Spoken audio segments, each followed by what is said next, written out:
नमस्कार विद्यार्थियों, हरिओम। धोरण 6 पद्य 2 एक जगत एक लोक। आज हम उनके प्रश्नोत्तर करेंगे। अगले पाठ में हमने वैकल्पिक प्रश्न विधान पूर्ण किए थे। आज हम देखेंगे आगे के प्रश्नोत्तर। तो प्रश्न एक एक वाक्यों में प्रश्न के उत्तर लिखिए। पहला प्रश्न है, हमारा जीवन क्या है? तो उत्तर है, हमारा जीवन सुख दुख की एक कहानी है। प्रश्न 2, हम कैसे तराने गाएंगे? तो उनका उत्तर है, हम मानव जाति की समता और ममता के तराने गाएंगे। प्रश्न नंबर 3 है, हमारा कर्म क्या है? उत्तर है, विश्व में सभी राष्ट्रों में एकता बनाए रखना ही हमारा कर्म है। प्रश्न नंबर 4 है, इस काव्य में प्रकृति के कौन कौन से तत्व हैं? उत्तर है, इस काव्य में प्रकृति के तत्व चंद्रमा, सूर्य, भूमि, आकाश, हवा और पानी है।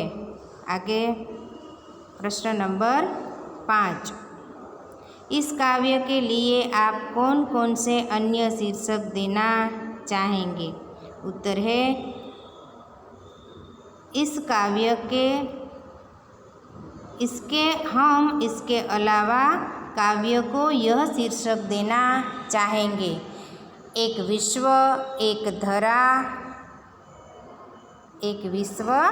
एक धरा और हम सब विश्व बंधु।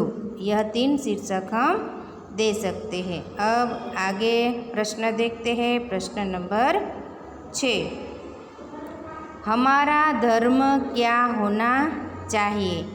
तो उत्तर है, सबकी प्रगति हो, सबको न्याय मिले और मानवता की रक्षा हो, यही हमारा धर्म होना चाहिए।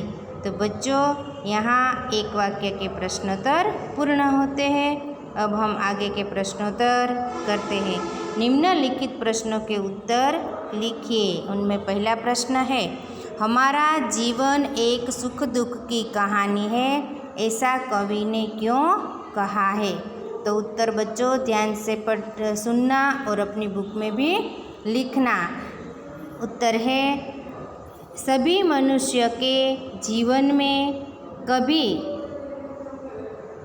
सुख के दिन आते हैं तो कभी दुख के दिन आते हैं।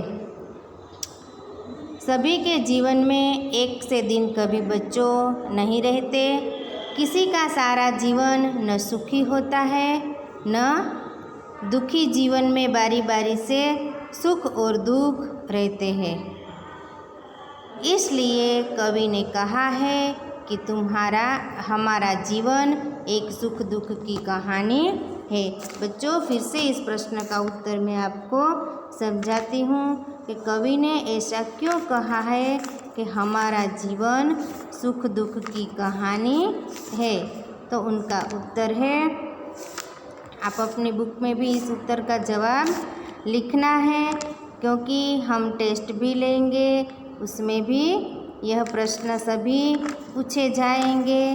तो आपको लिखना भी है और अच्छे से तैयार भी करना है। फिर से बताती हूँ, सभी मनुष्य के जीवन में कभी सुख के दिन आते हैं तो कभी दुख के दिन भी देखने पड़ते हैं। किसी का सारा जीवन न सुखी होता है न दुखी। जीवन में बारी बारी से सुख और दुख आते रहते हैं। इसलिए कवि ने कहा है कि हमारा जीवन एक सुख दुख की कहानी है। तो बच्चों, अगला प्रश्न, एक जगत एक लोक, ऐसा कवि ने क्यों कहा है? तो उत्तर देखते हैं। उत्तर है,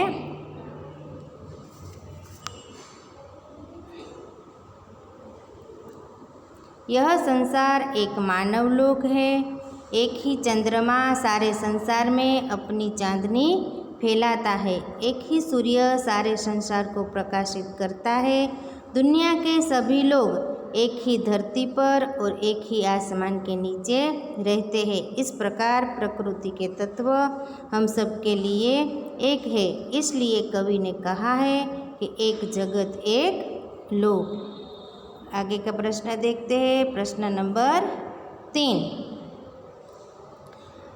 एक रक्त का अर्थ क्या है? तो बच्चों इस प्रश्न का उत्तर देखते हैं।